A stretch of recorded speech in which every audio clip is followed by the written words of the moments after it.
തുടങ്ങട്ടെ? ഹലോ, അവിടെ തുടങ്ങിക്കോ. ഓക്കെ. റോഷി ഉണ്ട് അവിടെ. ഓക്കെ ഓക്കെ അപ്പൊ നമ്മൾ പഠിക്കാൻ പോകുന്ന ഒബ്സ്ട്രക്റ്റീവ് സ്ലീപ്പ് ആപ്നിയ അല്ലെങ്കിൽ obstructive sleep apnoea hypopnoea syndrome, രണ്ടും പറയാം കേട്ടോ. ഒബ്സ്ട്രക്റ്റീവ് സ്ലീപ്പ് ആപ്നിയ ഉണ്ടാവാം, അല്ലെങ്കിൽ ആപ്നിയം ഹൈപ്പോപ്നിയം ഉണ്ടാവുന്ന ഒരു സിൻഡ്രോം. അപ്പൊ ആദ്യം അതിനെപ്പറ്റി ജസ്റ്റ് ആദ്യം ഒന്ന് പറയുവാണെങ്കിൽ, എന്ന് വെച്ചാൽ ഡേ ടൈം സ്ലീപ്നെസ് കൂടുന്ന ഒരു കണ്ടീഷനാണ്. നമ്മൾ രാവിലെ ഒരുപാട് കിടന്ന് ഉറങ്ങുന്ന ഒരു ഡേ ടൈം സ്ലീപ്നെസ് കൂടുന്ന ഒരു ഡിസീസാണ് ഈ ഒബ്സ്ട്രക്റ്റീവ് സ്ലീപ്പ് ആപ്നിയ എന്ന് പറയുന്നത്. അപ്പൊ അതിന് ആദ്യം ജസ്റ്റ് ആപ്നിയ എന്തുവാ അല്ലെങ്കിൽ ഹൈപ്പോപ്നിയ എന്തുവാ എന്ന് പറയാം. ഓക്കെ, കേൾക്കാമല്ലോ? ഓക്കെ. അപ്പൊ ആപ്നിയ എന്ന് വെച്ചാൽ അതായത് ഒരു ബ്രീത്തിങ് പോസ് ആണ്. അതായത് ഒരു ബ്രീത്തിങ് പോസ്, അതായത് ഒരു എന്താ പറയുന്നത്, ആബ്സെന്റ് ബ്രീത്തിങ് എഫേർട്ട്. ഒരു absent breathing effort more than 10 seconds. Okay, 10 സെക്കൻഡിൽ കൂടുതൽ ഒരു ബ്രീത്തിങ് പാറ്റേൺ ആബ്സെന്റ് ആവുന്ന, എന്ന് വെച്ചാൽ കുറച്ചു നേരം ബ്രീത്ത് ചെയ്യാതിരിക്കുന്ന ഒരു കണ്ടീഷനാണ് ആപ്നിയ എന്ന് പറയുന്നത്. ഓക്കെ, കംപ്ലീറ്റ് ആയിട്ട് ആബ്സെന്റ് ആയിട്ടിരിക്കുന്നത് ആപ്നിയ. ഇനി ഹൈപ്പോപ്നിയ എന്ന് വെച്ചാൽ അതായത് മോർ ദാൻ 50% ബ്രീത്തിങ് എഫേർട്ട് കുറയുന്നത്, air flow decrease air flow, അതായത് നമ്മുടെ ലങ്സിലോട്ടുള്ള എയർ ഫ്ലോ ഉണ്ടല്ലോ, അതൊരു 50% കുറയുന്ന ഒരു കണ്ടീഷനാണ് ഹൈപ്പോപ്നിയ. അതിൻ്റെയും duration more than 10 second. Okay, അപ്പം ആപ്നിയ എന്ന് വെച്ചാൽ 10 സെക്കൻഡിൽ കൂടുതൽ റെസ്പിറേഷൻ ഇല്ലാതിരിക്കുന്ന ഒരു കണ്ടീഷനാണ് ആപ്നിയ എന്ന് പറയുന്നത്. ഹൈപ്പോപ്നിയ എന്ന് പറഞ്ഞാൽ 10 സെക്കൻഡിൽ കൂടുതൽ ഒരു 50% എയർ ഫ്ലോ കുറഞ്ഞ ഒരു കണ്ടീഷൻ. ഹൈപ്പോ എന്ന് വെച്ചാൽ കുറയാവുന്നില്ലേ, അപ്പൊ എയർ ഫ്ലോ കുറഞ്ഞ ഒരു കണ്ടീഷനാണ് ഹൈപ്പോപ്നിയ എന്ന് പറയുന്നത്. ഓക്കെ, അതൊന്ന് ഓർത്തിച്ചാണ്. അപ്പൊ നമ്മളിന്ന് പഠിക്കാൻ പോകുന്നത് ഒബ്സ്ട്രക്റ്റീവ് സ്ലീപ്പ് ആപ്നിയ അല്ലെങ്കിൽ obstructive sleep apnoea hypopnoea syndrome. Definition പറയുകയാണെങ്കിൽ റിക്കറന്റ് അപ്പർ എയർവേ ഒബ്സ്ട്രക്ഷൻ, ഇടയ്ക്കിടയ്ക്ക് എയർവേ ഒബ്സ്ട്രക്ഷൻ ഉണ്ടാകുന്നു ഡ്യൂറിങ് സ്ലീപ്പിനിടയ്ക്ക് ഇടയ്ക്കിടയ്ക്ക് എയർവേ ഒബ്സ്ട്രക്ഷൻ ഉണ്ടാകുന്നു. അത് കാരണം അയാൾക്ക് നല്ല രീതിയിൽ ഉറങ്ങാൻ പറ്റുന്നില്ല. രാത്രിയിൽ ഇടയ്ക്കിടയ്ക്ക് ഇങ്ങനെ ഉണരുന്ന കാരണം അയാൾക്ക് രാത്രി ഉറങ്ങാൻ പറ്റുന്നില്ല. അത് കാരണം അയാൾ രാവിലെ ഒരുപാട് കിടന്നുറങ്ങുന്നു. കുഴപ്പമില്ല, ഡെഫിനിഷൻ കുഴപ്പമില്ലല്ലോ? Hello, okay. ഇനി ഇതിന്റെ റിസ്ക് ഫാക്ടേഴ്സ്, നമുക്ക് എല്ലാവർക്കും അറിയാവുന്ന റിസ്ക് ഫാക്ടർ എന്തുവാ? ഹലോ, ഒബിസിറ്റി ആണ് ഭയങ്കര റിസ്ക് ഫാക്ടർ. ഏകദേശം ഒരു 10-30-50% റിസ്ക് ഫാക്ടറും ഒബിസിറ്റി തന്നെയാണ്. അത് മെയിൽസിലാണ് ഏറ്റവും കൂടുതലുള്ളത്. ഓക്കെ, നമുക്കറിയാലോ, കൂടുതൽ കൂർക്കം വലിക്കുന്ന ആണുങ്ങളല്ലേ, അപ്പൊ അങ്ങനെ ഓർത്തിച്ചാൽ ഒബിസിറ്റി ആൾക്കാർ, ഒബിസിറ്റി ഉള്ള മെയിൽസിലായിരിക്കും കൂടുതലുള്ളത്. ഒബിസിറ്റി കാരണം എന്താ? ഇപ്പൊ നല്ല ഒബീസ് ആണെങ്കിൽ, ഇപ്പം ഇത് നെക്ക് ആണെങ്കിൽ നെക്കിലെ അവിടെ മസിൽസ് ഫാറ്റ് ഒക്കെ ഭയങ്കര കൂടുതലായിരിക്കത്തില്ലേ, ഇല്ലേ? ഹലോ, അപ്പൊ അത് കാരണം രാത്രി കിടന്ന് ഉറങ്ങുമ്പോൾ ഒബ്സ്ട്രക്ഷൻ ഉണ്ടാകാനുള്ള ചാൻസ് അവർക്ക് കൂടുതലാണ്. Okay, obesity. ഇനി അത് മാത്രമല്ല, ഇനി ഒരു കുറച്ച് ഒബിസിറ്റി ഉള്ള ഒരാളാന്ന് വിചാരിച്ചു, അപ്പൊ ഇങ്ങനെ ഈ ഒബ്സ്ട്രക്റ്റീവ് സ്ലീപ്പ് ആപ്നിയ വന്ന കാരണം അയാൾ ഫുൾ ടൈം കിടന്ന് ഉറങ്ങും, ഇല്ലേ? അപ്പം അയാൾക്ക് ഉറങ്ങുന്ന സമയത്ത് എന്തോ അയാളുടെ കാലറി ഒക്കെ ഒരുപാട് കാലറി ഒക്കെ ഇൻടേക്ക് കുറവായിരിക്കും. മീൻസ് ഒരുപാട് എന്താ പറയുക, ലെസ് കാലറി ഒക്കെ ഇൻടേക്ക് ഒക്കെ ആയിരിക്കും. അപ്പൊ പുള്ളിക്കാരന് വെയിറ്റ് കൂടാനുള്ള ചാൻസ് കൂടുതലാണ്. മനസ്സിലായത്? അങ്ങനെ അത് ഒബിസിറ്റിയുടെ അങ്ങനെ ഒരു കാരണം കൂടെ പറയുന്നുണ്ട്. പിന്നെ നമുക്കറിയാം നെയ്സൽ ഒബ്സ്ട്രക്ഷൻ. നമ്മൾ ഇത് ENT ഇമ്പോർട്ടൻ്റ് ആണ്, അതുപോലെ മെഡിസിനിലും ഇമ്പോർട്ടൻ്റ് ആണ്. നെയ്സൽ ഒബ്സ്ട്രക്ഷൻ ഇപ്പൊ എന്തെങ്കിലും നമ്മുടെ മൂക്കിനകത്ത് എന്തെങ്കിലും ഒരു പോളിപ്പോ, അല്ലെങ്കിൽ മൂക്ക് വളഞ്ഞിരിക്കുന്ന ഡീവിയേറ്റഡ് നെയ്സൽ സെപ്റ്റോ, അല്ലെങ്കിൽ നമ്മുടെ അഡിനോ ടോൺസിലർ ഹൈപ്പർട്രോഫി, അതിനൊക്കെ ഹൈപ്പർട്രോഫി സംഭവിക്കുന്നത് ആ കുട്ടികൾ എങ്ങനത്തെ ബ്രീത്തിങ് ചെയ്യുന്നത്? മൗത്ത് ബ്രീത്തിങ് ആയിരിക്കും, അല്ലേ? മൗത്ത് ബ്രീത്തിങ് ചെയ്യുന്ന നമ്മൾ ഈ വാ അടച്ചു വെച്ചിട്ട് കിടന്നുറങ്ങുന്നത്, വാ തുറന്ന് കിടന്നുറങ്ങുന്നത് രണ്ട് ഡിഫറെന്റ്. അപ്പം ടങ് ബാക്കിലോട്ട് ഫോൾ ചെയ്യാനുള്ള ചാൻസ് കൂടുതലാണ്. ഓക്കെ, കേൾക്കുന്നുണ്ടല്ലോ? ഓക്കെ. ഇനി അതേപോലെ നമ്മളെ മാൻഡിബിളിന്റെ കുറച്ച് പ്രശ്നങ്ങൾ. ഓക്കെ, മാൻഡിബിളിന്റെ മൈക്രോഗ്നാത്തിയ, റിട്രോഗ്നാത്തിയ, ഈ വാക്ക് നമ്മൾ മുന്നേ കേട്ടിട്ടുള്ളത്. മൈക്രോഗ്നാത്തിയ മീൻസ് മാൻഡിബിളിന് നല്ല രീതിയിൽ ഡെവലപ്പ് ആയിട്ടില്ല, ഹൈപ്പോപ്ലേസിയ സംഭവിച്ചു. ഓക്കെ, റിട്രോഗ്നാത്തിയ എന്ന് വെച്ചാൽ നമ്മൾ മാൻഡിബിളും മാക്സിലെ ഒരു അലൈൻമെന്റിലാണ് നമ്മുടെ ഫേസിൽ ഇരിക്കുന്നത്. മാൻഡിബിളും മാക്സിലെ ഒരു അലൈൻമെന്റ്, ആ അലൈൻമെന്റ് തെറ്റുക, കുറച്ച് ബാക്കിലോട്ടായിരിക്കും മാക്സില. ഓക്കെ, അങ്ങനെ ഒരു കണ്ടീഷനാണ് റിട്രോഗ്നാത്തിയ. ആ കണ്ടീഷനിലെല്ലാം ടങ്ക് നല്ലൊരു ഇരിക്കാൻ പറ്റാത്തത് കാരണം ടങ്ക് ബാക്കിലോട്ട് വീഴാനുള്ള ചാൻസ് ഉണ്ട്. ഓക്കെ, അപ്പൊ നമ്മൾ പറഞ്ഞ റിസ്ക് ഫാക്ടർ ഒന്ന് പറഞ്ഞ ഡീവിയേറ്റഡ് നെയ്സൽ സെപ്റ്റം എന്തെങ്കിലും പ്രശ്നമുള്ള കാര്യം. ഓക്കെ, പിന്നെ ഈ എക്സ്റേക്കകത്ത് അഡിനോയിഡ് വലുതായിരിക്കുന്നുണ്ടോ നിങ്ങൾ? വെള്ള സ്റ്റാർ കൊടുത്തേക്കുന്നത്? ഹലോ, വൈറ്റ് സ്റ്റാർ കണ്ടോ? അഡിനോയിഡ് വലുതായിട്ടിരിക്കുന്ന കാരണം ആ എയർ വേ ഒബ്സ്ട്രക്ഷൻ ആകുന്നു. കണ്ട ആ ബ്ലാക്ക് കാരണം കുറച്ച് ഒബ്സ്ട്രക്ഷൻ ആയി കിടക്കുന്നു. ഓക്കെ, അപ്പം അഡിനോയിഡ് ഒരു റിസ്ക് ഫാക്ടർ ആണ്. പിന്നെ നമ്മൾ പറഞ്ഞാണ് മൈക്രോഗ്നാത്തിയ റിട്രോഗ്നാത്തിയ. ഈ പിക്ചറാണ് മൈക്രോഗ്നാത്തിയ. നല്ല രീതിയിൽ ഡെവലപ്പ് ആയിട്ടില്ല എന്ത് മാൻഡിബിള്. പിന്നെ റിട്രോഗ്നാത്തിയ അലൈൻമെന്റ് കറക്റ്റ് ആയിട്ട് ഇരിക്കുന്നില്ല ബാക്കിലോട്ട്. ഓക്കെ, അങ്ങനത്തെ കണ്ടീഷനിലും വരാൻ ചാൻസ് കൂടുതലാണ്. പിന്നെ ഒന്നാണ് മാക്രോഗ്ലോസിയ, നമ്മുടെ ടങ്ക് ഭയങ്കര വലുതായ ഒരു കണ്ടീഷൻ. അത് ഒരുപാട് കണ്ടീഷനുകൾ ഉണ്ടാവും. അതിനകത്ത് ഒന്നാണ് അക്രോമെഗാലി. അക്രോമെഗാലി എന്ന് പറഞ്ഞാൽ എന്തുവായിരുന്നു സംഭവം? ഗ്രോത്ത് ഹോർമോണിന്റെ എന്ത് പ്രശ്നമല്ലേ? ആണോ? ഹലോ. അപ്പൊ അത് കാരണമായിട്ട് നമ്മുടെ ശരീരത്തിൽ കൈയും കാലൊക്കെ ഭയങ്കര വലുതായിരിക്കും. അതുപോലെ ടങ്കും ഭയങ്കര വലുതായിരിക്കും. അപ്പൊ ടങ് വലുതായിരിക്കുന്ന കാരണം അതൊരു ഒബ്സ്ട്രക്ഷൻ ഉണ്ടാകാൻ ചാൻസ് കൂടുതലാണ്. പിന്നെ ഹൈപ്പോതൈറോയിഡിസിനകത്ത് നമ്മൾ അല്ലേ മിക്സഡിമ എന്ന് പറഞ്ഞ കണ്ടീഷൻ പറയുന്ന ഹൈപ്പോതൈറോയിഡിസത്തിലല്ലേ? അല്ലേ? ആണോ? ഹലോ. അങ്ങനെ മിക്സഡിമ ഒക്കെ വരുന്ന സമയത്ത് ഈ ഒബ്സ്ട്രക്ഷൻ ഉണ്ടാകാൻ ചാൻസ് കൂടുതല. അതാണ് മാക്രോഗ്ലേസിയ. പിന്നെ ആൽക്കഹോളിന്റെ ഒരു കോസ് പറയുന്നുണ്ട്. രാത്രി ആൽക്കഹോളൊക്കെ കഴിച്ചിട്ട് എപ്പോഴും കിടക്കുന്ന ആൾക്കാർക്ക് വരാൻ ചാൻസ് കൂടുതലാന്ന് പറയുന്നുണ്ട്. പിന്നെ 2 സിൻഡ്രോം പറയുവാണെങ്കിൽ നമ്മൾ പണ്ടോട്ടെ ലാർജ് ടങ്ക് ഒക്കെ ഉള്ളവർ, പ്രൊട്രൂബഡ് ടങ്കും ഒക്കെ ഉള്ള ഒരു കണ്ടീഷനാണ് ഡൗൺ സിൻഡ്രോം. അപ്പൊ ഡൗൺ സിൻഡ്രോം ഉള്ള കുട്ടിക്ക് ഇത് വരാൻ ചാൻസ് ഉണ്ട്. പിന്നെ നമ്മൾ ENT മറ്റേ ചോദിച്ചൊരു ക്വസ്റ്റ്യൻ ഉണ്ടല്ലോ, ട്രീച്ചർ കോളിൻ സിൻഡ്രോം, ആ സിൻഡ്രോത്തിലും വരാനുള്ള റിസ്ക് ഫാക്ടർ. അപ്പൊ റിസ്ക് ഫാക്ടർ ഒന്നുകൂടെ പറയുകയാണെങ്കിൽ മെയിൻ റിസ്ക് ഫാക്ടർ എന്ന് പറഞ്ഞാൽ ഒബിസിറ്റി തന്നെയാണ് മെയിൻ റിസ്ക് ഫാക്ടർ. അതുകൂടാതെ മൂക്കിന് എന്തെങ്കിലും പ്രശ്നം ഉണ്ടാവുക, ടോൺസിലിന് അഡിനോയിഡിന് എന്തെങ്കിലും പ്രശ്നം വരിക, ലാർജ് ടങ് ഉണ്ടാവുന്ന കണ്ടീഷൻ, മാൻഡിബിളിന് എന്തെങ്കിലും പ്രശ്നം വരിക, ഡൗൺ സിൻഡ്രോം പോലത്തെ സിൻഡ്രോം. റിസ്ക് ഫാക്ടേഴ്സ് കുഴപ്പമില്ലല്ലോ, മനസ്സിലായോ? ഹലോ. പത്തോഫിസിയോളജി നമ്മുടെ ടെക്സ്റ്റ് ബുക്കിലൊന്നും ഇല്ല, പക്ഷെ ENTയിൽ കുറച്ച് പറയുന്നുണ്ട് കേട്ടോ. ENT ടെക്സ്റ്റ് ബുക്കിനകത്ത് നല്ല രീതിയിൽ എഴുതിയിട്ടുണ്ട്. അപ്പം നമ്മളെ ഫസ്റ്റ് പിക്ചർ നമ്മളിങ്ങനെയാണ് സുപ്പൈം പൊസിഷനിൽ കിടന്ന് ഉറങ്ങിക്കൊണ്ടിരിക്കുക. അപ്പം നമ്മുടെ നോർമൽ ബ്രീത്തിങ് കുറച്ച് ഇവിടുത്തെ മസിൽസ് ഒക്കെ നമ്മൾ ഉണർന്നിരിക്കുന്ന സമയത്ത് കൺട്രാക്റ്റഡ് ആയിരിക്കും. അതുകൊണ്ട് ഇവിടെ മീൻസ് ടങ് ഒന്നും ബാക്കിലോട്ട് ഫോളോ ചെയ്യത്തില്ല അങ്ങനത്തെ. പക്ഷേ നമ്മൾ രാത്രി ഉറങ്ങുന്ന സമയത്ത് ഈ മസിൽസിന്റെ ഒക്കെ ഫാരിങ്സ് മസിൽ ആയാലും കുറെ അങ്ങനെ എന്തൊക്കെ റിലാക്സേഷൻ അങ്ങനെയൊക്കെ കാരണമായിട്ട് നമ്മൾക്ക് ചെറിയൊരു ഒബ്സ്ട്രക്ഷൻ നമുക്ക് എല്ലാവർക്കും ഉണ്ടാകുന്നുണ്ട് ചെറുതായിട്ട്. അപ്പൊ ഈ OS ഉള്ള ആൾക്കാർക്ക്, ഈ ഒബിസിറ്റി അങ്ങനത്തെ റിസ്ക് ഫാക്ടർ ഒക്കെ ഉള്ളതാകുമ്പോൾ നിങ്ങൾ നോക്കി ആദ്യം ഒരു പാർഷ്യൽ കുറച്ച് കഴിയുന്ന സമയത്ത് ഒരു പാർഷ്യൽ ഒബ്സ്ട്രക്ഷൻ ഉണ്ടാവും. ഓക്കെ, പാർഷ്യൽ ഒബ്സ്ട്രക്ഷൻ ഉണ്ടാകുന്ന സമയത്ത് എന്ത് ചെയ്യും? ഈ എയർ വന്നിട്ട് ഇവിടെ ഉള്ള സ്ട്രക്ചേഴ്സിനൊക്കെ ഇങ്ങനെ കടന്നു പോകാൻ നോക്കുമ്പോൾ അവിടെ ഒക്കെ വൈബ്രേറ്റ് ചെയ്യും. മനസ്സിലായോ? ഇവിടെ ഉള്ള യുവില ആയാലും അതേപോലെ അവിടെ ഇരിക്കുന്ന സാധനങ്ങളെല്ലാം ഓക്കെ വരുന്ന സമയത്ത് ഒരു വൈബ്രേഷൻ ഉണ്ടാക്കും. ഓക്കെ, ഒരു വൈബ്രേഷൻ, ഒരു ടർബുലന്റ് ഫ്ലോ. അത് കാരണം നമുക്ക് സ്നോറിങ് കേൾക്കാൻ പറ്റും. അപ്പൊ പേഷ്യന്റ് സ്നോറിങ് കൂടി വരും. പിന്നെയും കുറെ കഴിയുമ്പോഴത്തേക്ക് ഈ ഒബ്സ്ട്രക്ഷൻ ഒക്കെ കൂടിയ ഒരു കണ്ടീഷൻ വരുമ്പോഴത്തേക്ക് എന്ത് ചെയ്യും? കംപ്ലീറ്റ് ഒബ്സ്ട്രക്ഷൻ ഉണ്ടായിട്ട് പേഷ്യന്റിന് ആപ്നിയ ഉണ്ടാവും. മനസ്സിലായി? കുറെ നേരം ഞാൻ പറഞ്ഞല്ലോ, മോർ ദാൻ 10 സെക്കൻഡ്സോളം പേഷ്യന്റിന് ആപ്നിയ ഒക്കെ വരും. ഓക്കെ, ഇതാണ് സംഭവം. ഇത് വെച്ച് നമുക്ക് കുറച്ച് കാര്യങ്ങൾ പറയാം.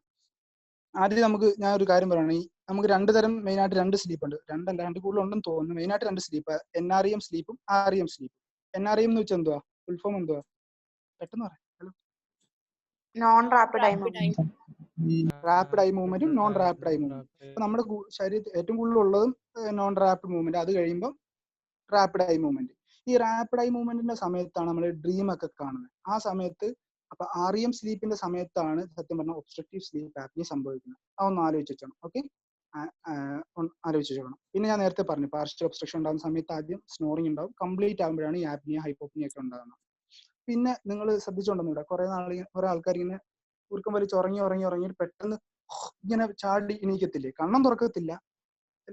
ഒരു കൂർക്കം വലിക്കുന്നവരെ ശ്രദ്ധിച്ചുകൊണ്ട് നമ്മളിങ്ങനെ ഉറങ്ങി വന്നിട്ടേ പെട്ടെന്ന് ഇങ്ങനെ ശ്വാസം കിട്ടാതെ വരുമ്പോ ഇങ്ങനെ പെട്ടെന്ന് എന്ന് പറഞ്ഞിട്ട് ഇങ്ങനെ ചാടി എണീക്കത്തില്ലേ? ഹലോ. കണ്ണും തുറക്കത്തില്ല, പക്ഷെ പേഷ്യന്റ് ഉറങ്ങുമായിരിക്കും. പേഷ്യന്റിനെ അറിയത്തില്ല, കൂടെ നടക്കുന്ന പാർട്ട്ണറിനെ അറിയാൻ പറ്റത്തുള്ളൂ. അതാണ് നമ്മൾ അറൗസൽ എന്ന് പറയുന്നത്. Arousal it's a transient wakening from the sleep as a result of apnoea. ഈ ആപ്നിയ കാരണമായിട്ട് പെട്ടെന്ന് ഇങ്ങനെ ചാടി എണീക്കുക എന്ന് വെച്ചാൽ കണ്ണ് തുറക്കുക, അങ്ങനെ ചാടി എണീക്കുമെന്നല്ല ഉദ്ദേശം. പുള്ളിക്ക് ആപ്നിയ കാരണം, അതായത് ഈ എയർ കിട്ടാത്ത കാരണം ഒന്നെങ്കിൽ ചേഞ്ച് ഓഫ് പൊസിഷനോ ഭയങ്കര റെസ്റ്റ്ലെസ്നെസ് ആയിരിക്കും പേഷ്യന്റ്. മനസ്സിലായത്? രാത്രി ഇടയ്ക്ക് കിടക്കുമ്പോൾ അതാണ് അറൗസൽ എന്ന് പറഞ്ഞത്. അപ്പൊ നമ്മൾ ഇതിന്റെ ജസ്റ്റ് പത്തോഫിസിയോളജി എക്സാം പോയിന്റ് ഓഫ് വ്യൂവിൽ വേണ്ട, അറിഞ്ഞിരിക്കാൻ പറയാം. സ്ലീപ്പിന്റെ സമയത്ത് ആരെയും സ്ലീപ്പിൽ എന്ത് ചെയ്യും, ഞാൻ ഒന്നാമത് കുറെ റിസ്ക് ഫാക്ടേഴ്സ് ഒക്കെ പറഞ്ഞു. ആ റിസ്ക് ഫാക്ടേഴ്സ് എല്ലാം കാരണം ഒന്ന് ടോൺ ഓഫ് മസിൽസ് ഒന്ന് കുറവായിരിക്കും. അതേപോലെ മറ്റേ ഞാൻ പറഞ്ഞ കോസസ് കാരണം നാരോയിങ് ഓഫ് എയർവേ ഉണ്ടാവും. അപ്പം എന്തുണ്ടാവും, ഒബ്സ്ട്രക്ഷൻ ഉണ്ടാവും. ഓക്കെ, നാരോയിങ് ഓഫ് എയർവേ കാരണം അപ്പൊ ലങ്സിലോട്ട് ബ്ലഡ് ഓക്സിജൻ ഒന്നും പോകുന്നില്ല, ഹൈപ്പോക്സിയ. അതേപോലെ ഉള്ളത് പുറത്തോട്ടും പോകുന്നില്ല, ഉള്ള കാർബൺ ഡൈ ഓക്സൈഡ് പുറത്തോട്ട് പോകുന്നില്ല, ഹൈപ്പർ കാപ്നിയ. Okay, hello. അപ്പൊ ഇത് ഒരു ആപ്നിയുടെ എപ്പിസോഡ് ഉണ്ടായി. പേഷ്യന്റിന് ഇങ്ങനെ ഉറങ്ങിക്കൊണ്ടിരിക്കുകയായിരുന്നു. ആദ്യം കുറെ സ്നോർ ചെയ്ത് അവസാനം കംപ്ലീറ്റ് ഒബ്സ്ട്രക്ഷൻ ഉണ്ടായപ്പോഴത്തേക്ക് ഒരു ആപ്നിയുടെ എപ്പിസോഡ് ഉണ്ടായി. ആ സമയത്ത് എന്ത് ചെയ്യും, പേഷ്യന്റ് ഞാൻ നേരത്തെ പറഞ്ഞ അറോസൽ ഉണ്ടാവും. അറോസൽ ഉണ്ടാകുമ്പോൾ ഞാൻ പറഞ്ഞ നേരത്തെ ഗ്രണ്ടിങ്, പെട്ടെന്ന് ഇങ്ങനെ എന്ന് പറഞ്ഞിട്ട് ഒരു സൗണ്ട് ഉണ്ടാക്കി പെട്ടെന്നൊരു മൂവ്മെന്റ്, മനസ്സിലായോ, പെട്ടെന്ന്.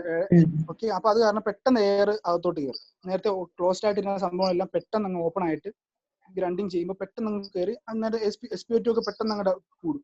ഓക്കെ, അതേപോലെ ഇടയ്ക്കിടയ്ക്ക് ഈ ഗ്രണ്ടിങ് കാരണം നമ്മുടെ സിമ്പത്തറ്റിക് ഓവർ ആക്ടിവിറ്റി കാണും. ഒരുപാട് രാത്രിയിൽ സത്യം പറഞ്ഞ നൈറ്റിൽ നമ്മുടെ ബോഡി മൊത്തം റെസ്റ്റ് ചെയ്യേണ്ട സമയമല്ലേ, ഐ മീൻ ബോഡി മൊത്തം എല്ലാം ഒരു റെസ്റ്റ് ചെയ്യേണ്ട സമയമാണ്.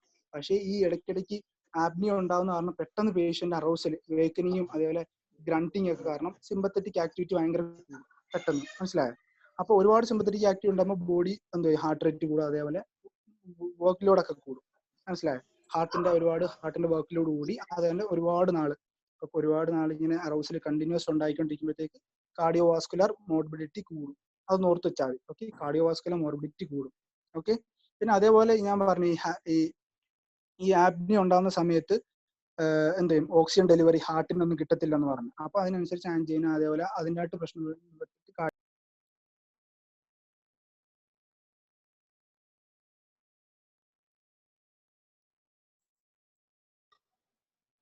ഓക്കെ, ഹലോ, കേക്കാവോ? നീ മ്യൂട്ട് ആയിരുന്നു. കേക്കാവോ? നീ മ്യൂട്ട് ആയിരുന്നു. ഫോൺ വന്നേ, കേക്കാവോ? ഇപ്പൊ കേക്കാം. അപ്പം ഓക്കെ, അപ്പൊ ഞാൻ പറഞ്ഞു ഈ ആപ്നിയുടെ എപ്പിസോഡ് ഉണ്ടാവുന്ന കാരണം ഹാർട്ടിനൊന്നും ബ്ലഡ് ഓക്സിജൻ കറക്റ്റ് ആയിട്ട് കിട്ടത്തില്ല. ഞാൻ പറഞ്ഞില്ലേ, ഒരു രാത്രി ഇടയ്ക്കിടയ്ക്ക് ഇങ്ങനെ ആപ്നി ഉണ്ടായിക്കൊണ്ടിരിക്കും. പിന്നെ ഇടയ്ക്കിടയ്ക്ക് ആപ്നി ഇങ്ങനെ ഉണ്ടായിക്കൊണ്ടിരിക്കും ഓക്സിജൻ കിട്ടാതെ. അപ്പൊ സമയത്ത് പെട്ടെന്ന് ഇടയ്ക്കിടയ്ക്ക് അറൗസൽ ഉണ്ടാവും. അപ്പൊ പേഷ്യന്റ് ഒന്നാ ബോഡി മൊത്തം റെസ്റ്റ് എടുക്കുന്ന സമയത്ത് ഈ ഹാർട്ടും അതേപോലെ ബാക്കി ബോഡി മൊത്തം വർക്ക് ചെയ്തുകൊണ്ടിരിക്കും, സിമ്പത്തറ്റിക് ഓവർ ആക്ടിവിറ്റി ഒക്കെ കാരണം. ഓക്കെ, അതേപോലെ ഞാൻ പറഞ്ഞല്ലോ ഒബിസിറ്റി റിസ്ക് ഫാക്ടർ. അതുകൊണ്ട് തന്നെ ഇതുമായിട്ട് അസോസിയേറ്റഡ് എന്തായാലും ചിലപ്പോൾ പേഷ്യന്റ് ഇൻസുലിൻ റെസിസ്റ്റൻസും ഡയബറ്റീസും അതേപോലെ മെറ്റബോളിക് സിൻഡ്രോം ഒക്കെ ഈ ഒബിസിറ്റിയുടെ അസോസിയേറ്റഡ് ആയിട്ട് ഈ പേഷ്യന്റിന് കാണാൻ പറ്റും.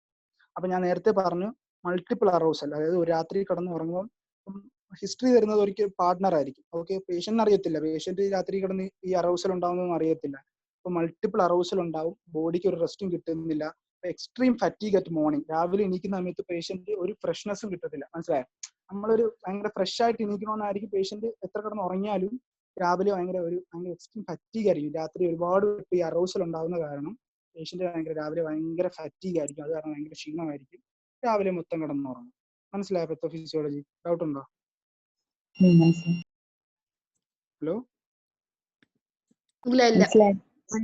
ഇപ്പൊ പറഞ്ഞ പത്തോഫിസിയോളജി വേണ്ട, എന്നാലും ഓർത്തിരുന്നേ. ഒബ്സ്ട്രക്റ്റീവ് സ്ലീപ്പ് ആപ്നിയ ഉണ്ടാകുമ്പോൾ ഇതൊക്കെ ഉണ്ടാവും, ഓക്സിജൻ ഡെലിവറി കുറയും, കാർഡിയക് ഇസ്കീമിയ, അതേപോലെ ഹാർട്ടിന്റെ കാർഡിയോവാസ്കുലർ മോർട്ടാലിറ്റി ഉണ്ടാകാൻ ചാൻസ് വളരെ കൂടുതലാണ്. സഡൻ ഡെത്ത് വരെ ഉണ്ടാകും കേട്ടോ ഈ OSA ഉള്ള പേഷ്യന്റിന്. പിന്നെ പറഞ്ഞ മറ്റേ എന്തുവാ, സിമ്പത്തറ്റിക് ആക്ടിവിറ്റി കൂടും, കാറ്റക്കോളിമെൻസ് ഒക്കെ റിലീസ് ചെയ്തിട്ട് ഹൈപ്പർ ടെൻഷൻ, BP അങ്ങനത്തെ കാര്യങ്ങളൊക്കെ കൂടും. ഓക്കെ, ഇതും അത് തന്നെ, സ്ലീപ്പ് ആപ്നിയ കാരണം ഹൈപ്പർ ടെൻഷൻ, ഹാർട്ട് ഡിസീസ്. ഇപ്പൊ പറഞ്ഞ ഒരു ഇത് പറയുന്നത് വെച്ചാൽ ഇനി കുറച്ച് വർഷങ്ങൾക്കുള്ളിൽ ഹൈപ്പർ ടെൻഷന്റെ ഒരു മോസ്റ്റ് കോമൺ കോസ് ആയിട്ട് OSA വന്നുകൊണ്ടിരിക്കുക. കാരണം നമ്മൾ അറിയാമല്ലോ, രാത്രി കിടന്ന് OSA ഊർക്കം വലിക്കാത്ത ആൾക്കാർ കുറവല്ലേ, മനസ്സിലായോ. അപ്പം അതെ, ഈ OSA ഉണ്ടാകുന്ന ആൾക്കാരുടെ ഇത് കൂടുന്ന കാരണം ഹൈപ്പർ ടെൻഷന്റെ ഒരു മേജർ റിസ്ക് ഫാക്ടർ ആയിട്ട് മാറിക്കൊണ്ടിരിക്കുക എന്ന് മാത്രം ഓർക്കുക. പത്തോഫിസിയോളജി വലുതായിട്ടൊന്നും ഡേവിഡ്സനെ പറഞ്ഞിട്ടില്ല. ENT ടെക്സ്റ്റ് ബുക്ക് നല്ല അടിപൊളിയായിട്ട് പറഞ്ഞിട്ടുണ്ട് കേട്ടോ. പറ്റുവാണെങ്കിൽ ENT ടെക്സ്റ്റ് ബുക്ക് വായിച്ചിട്ട് ഡേവിഡ്സൺ വായിച്ചാൽ നല്ല ക്ലിയർ ആവും. ENTക്ക് അടിപൊളിയായിട്ട് പറഞ്ഞിട്ടുണ്ട്. ക്ലിനിക്കൽ ഫീച്ചേഴ്സ് ഞാൻ പറഞ്ഞു. എന്തോ മെയിൻ പ്രശ്നം എന്തുവാ, എക്സസീവ് ഡേ ടൈം സ്ലീപ്പിംഗ്. രാവിലെ കിടന്നുറങ്ങുക, ഫുൾ ടൈം കിടന്നുറക്കമായിരിക്കും രാവിലെ എണീറ്റ ഉടനെ. അതുകൊണ്ട് തന്നെ ഈ പേഷ്യന്റ് ഒരു കാറിലെല്ലാം യാത്ര ചെയ്യുന്ന സമയത്ത് ഒരു സിഗ്നലിലും ട്രാഫിക്കും എല്ലാം നിന്നെന്ന് വിചാരിച്ചു, പേഷ്യന്റ് ആ സമയത്തും കിടന്നുറങ്ങും, മനസ്സിലായ. അതേപോലെ വണ്ടിയൊക്കെ ഓടിക്കുന്ന സമയത്ത് ആക്സിഡന്റ് ഉണ്ടാവാനുള്ള റോഡ് ട്രാഫിക് ആക്സിഡന്റ് ഉണ്ടാവാനുള്ള ചാൻസ് വളരെ കൂടുതലാണ് ഈ OSA ഉള്ള ആൾക്കാർക്ക്. ഹലോ പിന്നെ ഞാൻ പറഞ്ഞ് പേഷ്യന്റ്, പിന്നെ ഹിസ്റ്ററി ബൈ ദ പാർട്ട്ണർ, കൂടെ കിടക്കുന്ന ആൾ വന്നു. ഇപ്പം വൈഫാണ് ഹസ്ബൻഡ് ആണ് വൈഫ് പറയുന്ന ഹിസ്റ്ററി ആയിരിക്കും പുള്ളിക്കാരെ എപ്പോഴും കുറുക്കം വലിയ. അതേപോലെ ഞാൻ പറഞ്ഞല്ലോ ഗ്രണ്ടിങ് എപ്പിസോഡ്, ബ്രീത്തിങ് പോസ്. നമുക്ക് ബ്രീത്തിങ് പോസ് ഒക്കെ നമുക്ക് കണ്ടാൽ മനസ്സിലാവും, ഇങ്ങനെ ശ്വാസം എടുത്തെടുത്ത് കുറച്ച് നേരം ഇങ്ങനെ അനങ്ങായിരിക്കും. പിന്നെ ഈ ബ്രീത്തിങ് പോസിന് ഒരു ഇതുണ്ട് കേട്ടോ. ഈ ആപ്നിയ ഞാൻ പറഞ്ഞല്ലോ, മോർ ദാൻ 10 സെക്കൻഡ് ബ്രീത്തിങ് ഇല്ലാത്ത കണ്ടീഷനാണ് ആപ്നിയ എന്ന് പറയുന്നത്. അത് ഒരു 1 അവറിനകത്ത് ലെസ് ദാൻ 5 വട്ടത്തിൽ താഴെ ഉണ്ടായെന്ന് വെച്ചോ, 1 മണിക്കൂർ ഉറങ്ങുന്ന സ്ലീപ്പിനകത്ത് 5 വട്ടം താഴെ ആപ്നിയ ഉണ്ടായാൽ അത് നോർമലാണെന്ന് പറയുന്നത് കേട്ടോ. അന്നൊക്കെ ഉണ്ടാവാന്നാ പറയുന്നത്. ലെസ് ദാൻ 5 ജസ്റ്റ് ഓർത്തിരുന്നാൽ മതി. അപ്പൊ ഞാൻ പറഞ്ഞു ഫ്രീക്വന്റ് ആയിട്ട് അവേക്കനിങ്, ഇടയ്ക്കിടയ്ക്ക് രാത്രി ഉറങ്ങുമ്പോൾ കിടന്ന് അങ്ങോട്ട് പൊസിഷൻ ചേഞ്ച് ചെയ്യുക. പേഷ്യന്റ് റെസ്റ്റ്ലെസ്നെസ് ആണ്, ആപ്നിയ കാരണം പേഷ്യന്റ് റെസ്റ്റ്ലെസ്നെസ് ആണ്. ഓക്കെ. പിന്നെ നിങ്ങൾ ഒബ്സ്ട്രക്ഷൻ കാരണം ഡിസ്നിയ ഉണ്ടാവുമെന്ന് ഒരിക്കലും എഴുതി വെക്കൽ. ഓക്കെ, ഡിസ്നിയ ഉണ്ടാവത്തില്ല. രാത്രി കിടക്കുമ്പോൾ ഡിസ്നിയ ഉണ്ടാവുകയാണെങ്കിൽ നമ്മൾ എന്ത് സസ്പെക്ട് ചെയ്യണ്ടേ? ഹലോ, രാത്രി ഉറങ്ങുന്ന സമയത്ത് ചാടി ശ്വാസം കിട്ടാൻ എണീക്കുന്ന എന്താ നമ്മൾ പറയുന്നത്? ഓർത്തോപ്നിയ അല്ല, പാരോക്സിസമൽ നൊക്ടർണൽ ഡിസ്നിയ. ഉറങ്ങി കിടക്കുമ്പോ സ്ലീപ്പിംഗ് ടൈമിൽ ഓർത്തോപ്നിയ കിടക്കാൻ പറ്റാത്തല്ലേ? ഉറങ്ങാൻ സ്ലീപ്പിംഗ് സുപ്രീം പൊസിഷനിൽ കിടക്കാൻ പറ്റാത്തല്ലേ ഓർത്തോപ്നിയ അല്ലേ? ഹലോ, ആരെങ്കിലും ഉണ്ടോ? ഓക്കെ, പാരോക്സിസമൽ നൊക്ടർണൽ ഡിസ്നിയ, രാത്രി ഉറങ്ങി കിടക്കുമ്പോൾ ഡിസ്നി ഉണ്ടാവുകയാണെങ്കിൽ അതായിരിക്കും. അല്ലെങ്കിൽ ആസ്മയാണ്, ആസ്മയിൽ രാത്രിയിൽ ഡിസ്നി ഉണ്ടാവും. ഓക്കെ, അപ്പൊ ഇവിടെ ഡിസ്നി ഉണ്ടാവുന്നില്ല. ഡിസ്നി ഒരിക്കലും എഴുതി വെക്കല്ലേ, ഞാൻ ഇവിടെ എഴുതിയല്ല, ഡിസ്നി ഉണ്ടാവത്തില്ലെന്ന് എഴുതിയത്. പിന്നെ ഞാൻ പറഞ്ഞു രാവിലെ ഫുൾ ഉറക്കമുണ്ട്, പേഷ്യന്റ് ഫുൾ മൂഡ് സ്വിങ്ങും, അതേപോലെ കോൺസെൻട്രേറ്റ് ഒന്നും ചെയ്യാൻ പറ്റത്തില്ല. ഞാൻ പറഞ്ഞല്ലോ ഡ്രൈവിംഗ് ഒന്നും ചെയ്യാൻ പറ്റത്തില്ല. പേഷ്യന്റ് അടുത്ത് നമ്മൾ ഒരിക്കലും ഡ്രൈവ് ചെയ്യാൻ പറയരുത്, ഡ്രൈവ് ചെയ്യല്ലെന്ന് പറയണം. ഡിഫിക്കൽട്ടിയും കോൺസെൻട്രേഷൻ, അതേപോലെ ഇറക്ടൈൽ ഡിസ്ഫങ്ഷൻ, അങ്ങനെ ഒരുപാട് പ്രശ്നങ്ങൾ ഉണ്ടാവും ഇത് കാരണമായിട്ട്, അസോസിയേറ്റഡ് ആയിട്ട്. ഓക്കെ, എക്സാമിനേഷൻ ഫൈൻഡിങ്സ് ഒന്നും ടെക്സ്റ്റ് ബുക്ക് ഇല്ല, ഞാൻ വെറുതെ ഓർത്തിരിക്കാൻ വേണ്ടി പറയുക. പേഷ്യന്റ് BMI ഭയങ്കര കൂടുതലായിരിക്കും, മോർ ദാൻ 30 ഒക്കെ ആയിരിക്കും. ഒബിസിറ്റി ആണ് റിസ്ക് ഫാക്ടർ പറഞ്ഞല്ലോ. പിന്നെ ഞാൻ പറഞ്ഞു അസോസിയേറ്റഡ് ആയിട്ട് കാർഡിയോവാസ്കുലർ മോർബിഡിറ്റി മോർട്ടാലിറ്റി ഉണ്ടാകാൻ ചാൻസ് ഉണ്ട്. പേഷ്യന്റ് എപ്പോഴും മിക്ക സമയത്ത് ഹൈപ്പർ ടെൻഷൻ ആണ്. ഓക്കെ, പിന്നെ അസോസിയേറ്റഡ് ആയിട്ട് ഹാർട്ട് ഫെയിലർ ഉണ്ടെങ്കിൽ അതിന്റെ ഫീച്ചേഴ്സും പീഡൽ എഡിമയും ഒക്കെ കാണാൻ പറ്റും. പിന്നെ നമ്മൾ പേഷ്യന്റ് അബ്ഡമൽ ഗർത്ത് ഒബിസിറ്റിയുടെ ഫാക്ടർ ആണ്. പിന്നെ കോളർ സൈസ്, നെക്ക് സർക്കംഫറൻസ്, ഞാൻ പറഞ്ഞല്ലോ നമ്മുടെ നെക്കിൽ കൂടെ എയർവേ ഒബ്സ്ട്രക്ഷൻ ഉണ്ടാവുമല്ലേ, നെക്കിന്റെ സർക്കംഫറൻസ് ഒക്കെ ഭയങ്കര കൂടുതലായിരിക്കും. ഓക്കെ, പിന്നെ കോസ്, ഇപ്പൊ മാക്രോഗ്ലോസി ഉണ്ടെങ്കിൽ ടങ് സൈസിന്റെ കൂടുതലായിരിക്കും. ഇതൊന്നും എഴുതി വെക്കണ്ട, കോസ് അറിയാൻ വേണ്ടി നമ്മൾ ഒരു അറിഞ്ഞിരിക്കാൻ വേണ്ടി പറയുക. മാൻഡിബിളിന്റെ പ്രശ്നം വല്ലതും ഉണ്ടെങ്കിൽ അത് നമ്മൾ നോക്കുക. അഡിനോയിഡ്, കൊച്ചു കുട്ടികളെല്ലാം വരുവാണെങ്കിൽ അഡിനോയിഡ് വല്ലതും പ്രശ്നമുണ്ടോ, അവരുടെ നേസൽ സെപ്റ്റം നമ്മൾ നോക്കുക. ഓക്കെ, അങ്ങനെയൊക്കെ നമുക്ക് എക്സാമിൻ ഫൈൻഡ് ചെയ്യുക. എക്സാമിൻ എഴുതാൻ വേണ്ടി പറഞ്ഞല്ല, അറിഞ്ഞിരിക്കാൻ വേണ്ടി പറയാം. അപ്പൊ ഇതാണ് പിക്ചർ, കാണാവോ? ഓക്കെ, മറ്റേ സ്നോറിങ്, അതേപോലെ മൂഡ് സ്വിങ്സ്, അതേപോലെ ഡിപ്രഷൻ, ഓക്കെ, അങ്ങനത്തെ കുറെ ഫീച്ചേഴ്സ് കാണാം. ഇനി നമുക്ക് ഈ പേഷ്യന്റ് ഇൻവെസ്റ്റിഗേഷൻ ചെയ്യാം. ഡൗട്ട് ഇല്ലല്ലോ? Hello, investigation. അപ്പൊ നമ്മൾ ഒരുപാട് സ്ലീപ്പ് ചെയ്യുമ്പോൾ ഒരുപാട് ആദ്യമൊന്നും പേഷ്യന്റ് ഹോസ്പിറ്റലിൽ വരത്തില്ല, അല്ലെങ്കിൽ വൈഫോ ആരെങ്കിലും പിന്നെ കൊണ്ടുവരുന്നതായിരിക്കും. അപ്പൊ നമുക്ക് ഒരു സ്കെയിൽ ഉപയോഗിച്ച് നമുക്ക് സ്ലീപ്പിങ്ങിന്റെ കാര്യങ്ങൾ അളക്കാം. എപ്വർത്ത് സ്ലീപ്പിംഗ് സ്കെയിൽ, DNDയിലും പറയുന്നുണ്ട്, മെഡിസിനിലും പറയുന്നുണ്ട് കേട്ടോ. എപ്വർത്ത് സ്ലീപ്പിംഗ് സ്കെയിൽ എന്ന് വെച്ചാൽ അതൊന്നും പഠിക്കൊന്നും വേണ്ട, ജസ്റ്റ് ഒന്ന് അറിഞ്ഞിട്ടാൽ മതി. നമ്മൾ കുറച്ച് ക്വസ്റ്റ്യൻസ് ചോദിക്കും. അതായത് സിറ്റിംഗ് ആൻഡ് റീഡിങ്, എന്തെങ്കിലും ഇരുന്ന് വായിക്കുന്ന സമയത്ത് ഉറക്കം വരാറുണ്ടോ? അത് നമുക്ക് എല്ലാവർക്കും വരും. എന്നാലും TV കാണുന്ന സമയത്ത് ഉറക്കം വരാറുണ്ടോ? അല്ലെങ്കിൽ പബ്ലിക് പ്ലേസ് ഇരുന്നിട്ട്, അങ്ങനെ കുറച്ച് ക്വസ്റ്റ്യൻസ് നമ്മൾ ചോദിക്കും. ഓക്കെ, എപ്പോഴൊക്കെയാണ് നിങ്ങൾക്ക് ഉറക്കം വരുന്നതെന്നുള്ളത്. അത് വെച്ചിട്ട് നമ്മളൊരു ഒരു സ്കെയിൽ ചെയ്യും, 0, 1, 2, 3, 4 പേഷ്യന്റിന്. ഓക്കെ, എന്നിട്ട് അവസാനം എല്ലാത്തിനും ഇങ്ങനെ വുഡ് നെവർ ഡോസ് എന്ന് വെച്ചാൽ, അപ്പം sitting and reading would never doze എന്ന് വെച്ചാൽ അങ്ങനെ ഉറങ്ങാറില്ല. സ്ലൈറ്റ് ചാൻസ്, ചെറിയ ചാൻസ് ഉണ്ട് ഉറങ്ങാൻ, മോഡറേറ്റ് ചാൻസ് ഉണ്ട്, ഹൈ ചാൻസ് ഉണ്ട് ഉറങ്ങാൻ. ഡോസിങ് മീൻസ് അങ്ങനെ, അതാ ഉദ്ദേശിച്ചത്. ഓക്കെ, അപ്പൊ നമ്മൾ ഈ എപ്വർത്ത് സ്ലീപ്പിംഗ് സ്കെയില് ഉപയോഗിച്ചിട്ട് നമുക്ക് പേഷ്യന്റിനെ ഒരു അസസ്മെന്റ് നടത്താം. അപ്പൊ അതിനകത്ത് പറയുന്നത് വെച്ചാൽ ടെക്സ്റ്റ് ബുക്കിൽ മോർ ദാൻ 8 ഒക്കെ ഉണ്ടെങ്കിൽ നമുക്ക് മെഡിക്കൽ അഡ്വൈസ് ചെയ്യണമെന്നാണ് പറയുന്നത്. ഓക്കെ, മെഡിക്കൽ എന്ന് വെച്ചാൽ OSA ഉണ്ടാകാൻ ചാൻസ് കൂടുതലാണ് മോർ ദാൻ 8 ഉണ്ടെങ്കിൽ. പിന്നെ അടുത്ത ഇൻവെസ്റ്റിഗേഷൻ ഓഫ് ചോയ്സ് എന്ന് പറഞ്ഞാൽ പോളിസോംനോഗ്രഫി എന്ന് പറഞ്ഞൊരു കണ്ടീഷനാണ്. പോളിസോംനോഗ്രഫി, ഈ വാക്ക് ഡേവിഡ്സൺ പറയുന്നില്ല, പക്ഷെ ഓവർനൈറ്റ് സ്റ്റഡി എന്ന് പറയുന്നുണ്ട്. അത് ഈ ഉദ്ദേശിക്കുന്ന പോളിസോംനോഗ്രഫിയാണ്. പോളിസോംനോഗ്രഫി എന്തോ ഞാൻ പറഞ്ഞത്, സംഭവം സിമ്പിളാണ്. ഈ പേഷ്യന്റിനെ കാണുന്നുണ്ടോ? ഹലോ, ഓക്കെ, ഞാൻ ഒന്ന് കാണിക്കാം. പോളിസോംനോഗ്രഫി എന്ന് വെച്ചാൽ പേഷ്യന്റ് അടുത്ത് രാത്രി ഉറങ്ങാൻ പറയും. അല്ല, പേഷ്യന്റിനെ ഹോസ്പിറ്റലിൽ കിടത്തി ഉറക്കും. എന്നിട്ട് നമ്മൾ പേഷ്യന്റിന് EEG ചെക്ക് ചെയ്യും, ഇലക്ട്രോ എൻസെഫലോഗ്രാം. ഓക്കെ, അതേപോലെ EOG ചെക്ക് ചെയ്യും, electro ocular graph. Electro ocular എന്ന് വെച്ചാൽ കണ്ണിന്റെ മൂവ്മെന്റ്. ഹലോ എന്തുവാ? ഹലോ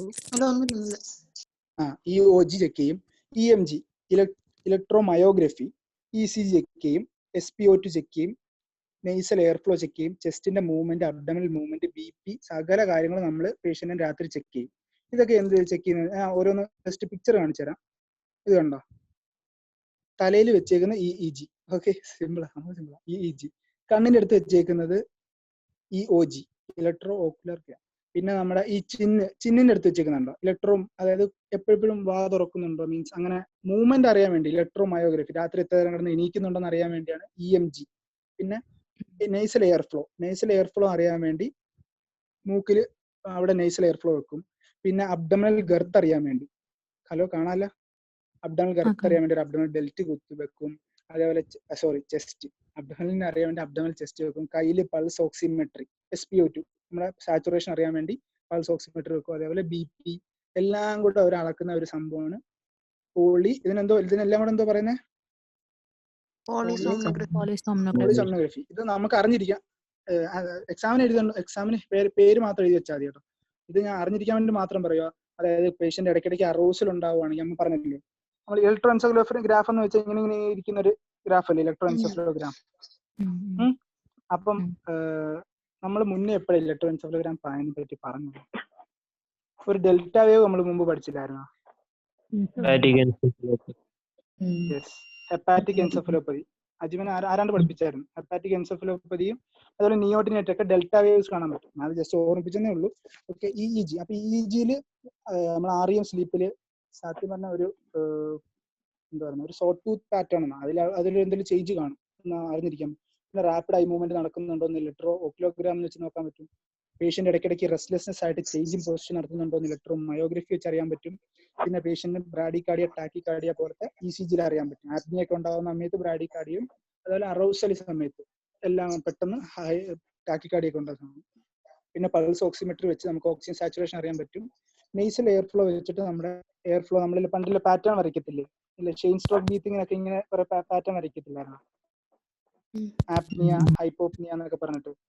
ആ പാറ്റേൺ ഒക്കെ വരയ്ക്കുന്ന ഈ നെയ്സൽ എയർ ഫ്ലോ വെച്ചിട്ടാണ്. പിന്നെ ചെസ്റ്റിന്റെ മൂവ്മെന്റും അബ്ഡോമിനൽ മൂവ്മെന്റും BPയും ഒക്കെ അറിയാൻ പറ്റും. ഓക്കെ, ഞാൻ അതിന്റെ ജസ്റ്റ് പിക്ചർ കാണിച്ചു തരാം. പിക്ചർ കാണാല്ലേ? ഇത് വേണ്ടേ? EEG, EOG, oronasal air flow, ചിന്നില് electromyography, position sensor, control unit, thorax, abdominal movement, pulse oximetry, എല്ലാം കൂടെ വന്നിട്ട് ഒരുമിച്ച് ഒരു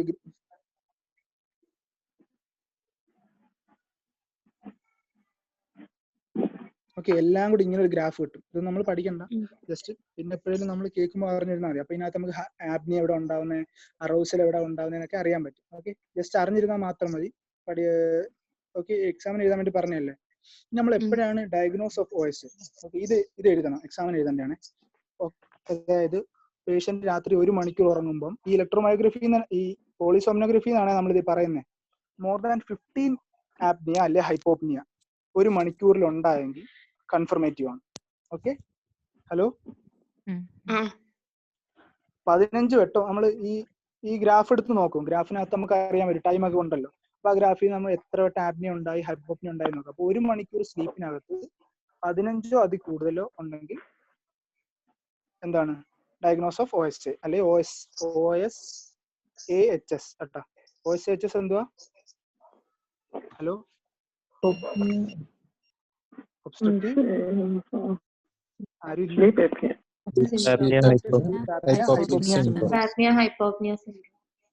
ഓക്കെ. പിന്നെ എന്നിട്ട് നമ്മൾ ഈ ഡെഫിനിഷൻ കൂടെ ഇതൊന്നും എഴുതി വെച്ചേക്കണം കേട്ടോ. ആപ്നിയ ഹൈപ്പോപ്നിയ എന്ന് വെച്ചാൽ എന്തുവാന്ന് വെച്ചാൽ breathing post more than second ആണ്. അപ്നിയ, ഹൈപ്പോപ്നിയ എന്താന്ന് വെച്ചാൽ 50% റിഡക്ഷൻ ഓഫ് എയർ ഫ്ലോ ആണ് 10 സെക്കൻഡ്. ഓക്കെ, പിന്നെ ഞാൻ പറഞ്ഞ ഹാർട്ടിനൊക്കെ പ്രശ്നം ഉണ്ടാകുന്ന വെച്ചാൽ എക്കോ ഒക്കെ ചെയ്യാം.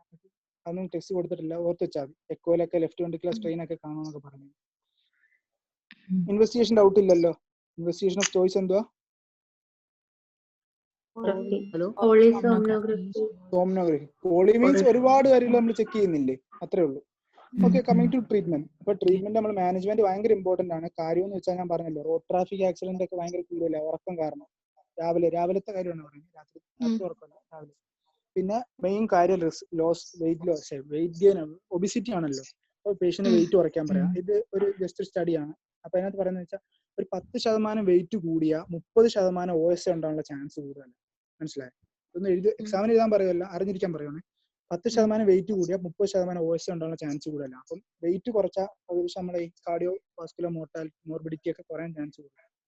പിന്നെ സുപ്പൈൻ പൊസിഷനിൽ കിടക്കുമ്പോഴാണല്ലോ നമ്മൾ ഈ ടങ്ക് ബാക്കിലോട്ട് വരുന്നതും ഈ പ്രശ്നങ്ങളെല്ലാം ഉണ്ടാവുന്നത്. അതുകൊണ്ട് പേഷ്യന്റ് അടുത്ത് എങ്ങനെ നടക്കാൻ പറയാം?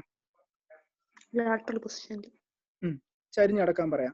അപ്പൊ ചരിഞ്ഞടക്കുന്ന സമയത്ത് എന്ത് ചെയ്യും? കുറച്ച് കഴിയുമ്പോൾ തന്നെ പിന്നെയും പേഷ്യന്റ് സുപ്പൈൻ പൊസിഷനിലോട്ട് വരും. അപ്പൊ വരാതിരിക്കാൻ വേണ്ടി നമ്മളെ പുറത്ത് എന്തെങ്കിലും എന്തെങ്കിലുമൊക്കെ വെക്കുക. ഓക്കെ, എന്തൊക്കെയോ പറയാം. ടെന്നീസ് ബോളൊക്കെ ഷർട്ടിനകത്ത് വെച്ച് ചരിഞ്ഞടക്കുക, അല്ലെങ്കിൽ എന്തെങ്കിലും ബാഗോ അങ്ങനത്തെ എന്തെങ്കിലും സൈഡിൽ വെച്ച് ഒരിക്കലും സുപ്പൈൻ പൊസിഷനിൽ വരാത്ത രീതിയിൽ, ആപ്നിയ ഉണ്ടാവാത്ത രീതിയിൽ കിടത്തുക പേഷ്യന്റിന്.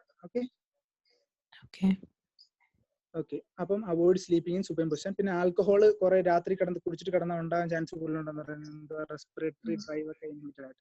പിന്നെ നമ്മൾ വേറൊരു കോസ് എന്തോ പറഞ്ഞത്, നെയ്സൽ ഒബ്സ്ട്രക്ഷൻ ഉണ്ടാകുന്ന nasal allergy, polyp, deviated nasal septum, adenoid.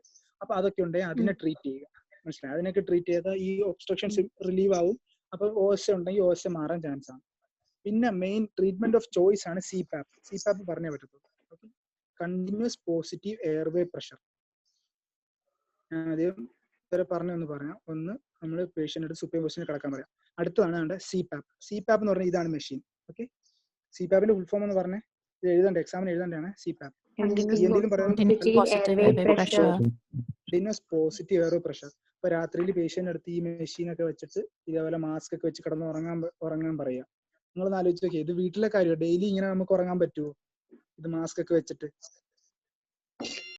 ഒരു വല്ലാത്ത അവസ്ഥയല്ലേ ഡെയിലി ഇങ്ങനെ ഉറങ്ങുന്നത്. അപ്പം നിങ്ങൾ ആലോചിച്ചാണ് 30 to 50% ടോളറേറ്റ് ചെയ്യത്തില്ല ഇതിന്. അത് മാത്രമല്ല ഈ മെഷീൻ ഭയങ്കര വിലയാട്ടോ, 10-30,000 രൂപ ഈ മെഷീൻ. ഓക്കെ, അപ്പൊ ട്രീറ്റ്മെന്റ് ഓഫ് ചോയ്സ് എന്ന് പറഞ്ഞാൽ CPAP തന്നെയാണ്. ഇപ്പൊ ഉള്ളതിൽ ട്രീറ്റ്മെന്റ് ഇതാണ്. നമ്മളെ ചാനൽ സാറൊക്കെ ഒരു പേഷ്യന്റ് അടുത്ത് പറയുന്നത് ഞാൻ കേട്ടിട്ടുണ്ട് CPAPന്റെ കാര്യം. ഓക്കെ, 30 to 50% ടോളറേറ്റ് ചെയ്യത്തില്ല. അപ്പൊ രാത്രി കിടക്കുമ്പോൾ എന്ത് ചെയ്യും? എയർവേ ഫുള്ള് ഓപ്പൺ ചെയ്ത് വെക്കും, പോസിറ്റീവ് പ്രഷർ കാരണം. അതുകൊണ്ട് പേഷ്യന്റിന് നല്ല രീതിയിൽ ഉറങ്ങാൻ പറ്റും. പേഷ്യന്റിന്റെ രാവിലത്തെ ഉറക്കം പോകും. പേഷ്യന്റ് ഡെയിലി ആക്ടിവിറ്റീസിലൊക്കെ നല്ല ഇമ്പ്രൂവ്മെന്റ് ഒക്കെ ഉണ്ടാവും. പക്ഷേ ആദ്യമൊക്കെ ഭയങ്കര ബുദ്ധിമുട്ടായിരിക്കും ഇത് മാസ്ക് ഒക്കെ വെച്ചിട്ട് ഉറങ്ങുന്ന അവസ്ഥയെ പറ്റി ആലോചിച്ച് നോക്കി. ടോളറേറ്റ് ചെയ്യാൻ പറ്റത്തില്ല. പിന്നാണ് പറഞ്ഞ പാലേറ്റിന്റെ ഒക്കെ പ്രശ്നമാണെങ്കിൽ നമ്മൾ പാലേറ്റൽ സർജറി, യൂവിലോ പാലറ്റോ ഫാരിഞ്ചോ പ്ലാസ്റ്റി അതൊക്കെ കട്ട് ചെയ്ത് കളയാം. യൂവിലെയും പാലറ്റും ഫാരിൻസിന്റെ മസിൽസ് ഒക്കെ കട്ട് ചെയ്ത് കളയാം. പക്ഷെ അതിനൊന്നും ഒരു പ്രൂവൺ ബെനിഫിറ്റ് പറഞ്ഞിട്ടില്ല. ENTയിൽ ടെക്സ്റ്റ് ബുക്കിൽ പറയുന്നുണ്ട്, അതേപോലെ മെഡിസിനിലും പറയുന്നുണ്ട്. അതേപോലെ അപ്പർ എയർവേ ഡിവൈസ്, ഈ മാൻഡിബിളിന് എന്തെങ്കിലും പ്രശ്നം ഉണ്ടെങ്കിൽ നമുക്ക് കറക്റ്റ് പൊസിഷൻ ചെയ്യാൻ വേണ്ടി മാൻഡിബുലർ ഡിവൈസ്, ഇത് കണ്ടോ? ഹലോ, കാണാമോ? ഇതിന് ഓറൽ ഡിവൈസ് അല്ലെ മാൻഡിബുലർ ഡിവൈസ് ഒക്കെ നമ്മൾ വെച്ചിട്ട് പേഷ്യന്റിനെ കിടക്കാൻ പറയാം. ഇതും ബുദ്ധിമുട്ടാണ് പേഷ്യന്റ് രാത്രി കിടന്നുറങ്ങാൻ. പിന്നെ CPAPന്റെ കാര്യം പറഞ്ഞുണ്ടോ, ഇത് നമ്മുടെ ഓക്സിജൻ സാച്ചുറേഷന്റെ ഒരു ഗ്രാഫ്. ഓക്കെ, നമ്മുടെ ഓക്സിജൻ സാച്ചുറേഷൻ എപ്പോഴും 100 അടുത്തല്ലേ നിൽക്കേണ്ടത്. അപ്പൊ ഈ പേഷ്യന്റ് രാത്രിയിൽ ഇടയ്ക്കിടയ്ക്ക് ആപ്നിയ ഉണ്ടാവുന്ന കാരണം കുറഞ്ഞേക്കുന്നുണ്ടോ? ഫസ്റ്റ് പിക്ചറിൽ ഹലോ, ഇടയ്ക്കിടയ്ക്ക് അറൗസൽ അല്ല ആപ്നിയ ഉണ്ടാവുന്ന കാരണം കണ്ടോ എത്ര വരെ പോയിട്ടുണ്ട്? 50 ഒക്കെ താന്നു പോയി. മനസ്സിലായോ? ആപ്നിയ നല്ല രീതിയിൽ സിവിയർ ആയിട്ടുണ്ട്. അപ്പൊ നമ്മൾ പേഷ്യന്റിന് CPAP കൊടുത്തു. ഓക്കെ, CPAP ഒക്കെ കുറിച്ചാൽ കണ്ട പേഷ്യന്റിന് ആപ്നിയ ഉണ്ടാവുന്നില്ല. അതുകൊണ്ടാണ് ഇതിനെ ട്രീറ്റ്മെന്റ് ഓഫ് ചോയ്സ് എന്ന് പറയുന്നത്. മനസ്സിലായോ? ആപ്നിയ പിന്നെ ഉണ്ടാവുന്നില്ല, ഓക്സിജൻ സാച്ചുറേഷൻ കുറയുന്നില്ല. പക്ഷേ ബുദ്ധിമുട്ടാണ്, ആദ്യം ഭയങ്കര ബുദ്ധിമുട്ടാണ്. പിന്നെ വേറൊരു ഇത് പറയുന്നുണ്ട്, ട്രക്യോസ്റ്റമി ഒക്കെ പറയുന്നുണ്ട്. പക്ഷെ എത്ര നാൾ നമ്മൾ ട്രക്യോസ്റ്റമി ചെയ്തിട്ട് നടക്കും. ഓക്കെ, അപ്പം പിന്നെ ഞാൻ കോംപ്ലിക്കേഷൻ ചുമ്മാ പറയുന്നുള്ളൂ. ഒബിസിറ്റി ഒരു കോംപ്ലിക്കേഷൻ ആണ്. പേഷ്യന്റ് എപ്പോഴും ഡ്രൗസി ആയിരിക്കും, ഫറ്റീഗ് ആയിരിക്കും. ഒബിസിറ്റി ഉള്ള ദിവസം ഡയബറ്റീസ് ഉണ്ടാവാം. പിന്നെ കാർഡിയോവാസ്കുലർ മോർബിഡിറ്റി, ഹൈപ്പർ ടെൻഷൻ ഓർത്തിരിക്കുക, പിന്നെ ഇമ്പോർട്ടൻസ്, മെമ്മറി ലോസ്. പിന്നെ ഞാൻ പറഞ്ഞല്ലോ കാർഡിയോവാസ്കുലർ മോർബിഡിറ്റി വന്നാൽ പിന്നെ സ്ട്രോക്ക് വരാൻ ചാൻസ് ഉണ്ട്. അപ്പം ഡെത്ത് ഒക്കെ ഉണ്ടാവും കേട്ടോ. കാർഡിയോവാസ്കുലർ മോർബിഡിറ്റി കാരണം ഡെത്ത് ഒക്കെ ഉണ്ടാകാൻ ചാൻസ് ഉണ്ട്. ഏതെങ്കിലും കാര്യങ്ങൾ ഒന്നുകൂടെ പറയണോ? ഹലോ, വേണ്ട. Okay, thank you.